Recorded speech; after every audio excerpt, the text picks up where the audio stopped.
नमस्कार शेतकरी मित्रांनो, आज आपण पिकांसाठी अत्यंत महत्त्वाच्या अन्नद्रव्याबद्दल माहिती घेणार आहोत. ते म्हणजे फॉस्फरस. फॉस्फरस म्हणजे काय? फॉस्फरस हे पिकांसाठी लागणारे 3 मुख्य अन्नद्रव्यांपैकी एक NPK मधील पी आहे. हे खत नसून पिकाला ऊर्जा देणारे अन्नद्रव्य आहे. फॉस्फरस पिकाला काय काम करतो?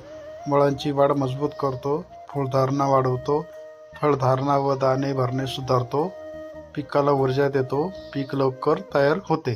फॉस्फरसची कमतरता झाली तर मुळे कमजोर राहतात, फुले कमी येतात, पाने गडद, हिरवी किंवा जांभळट दिसतात, उत्पादन घटते. फॉस्फरस कधी द्यावा?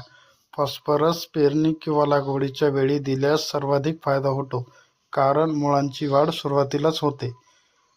फॉस्फरस जास्त प्रमाणात दिल्यास फायदा होत नाही, उलट नुकसान होऊ शकते. म्हणून नेहमी माती तपासणी किंवा शिफारस केलेली मात्रा वापरा.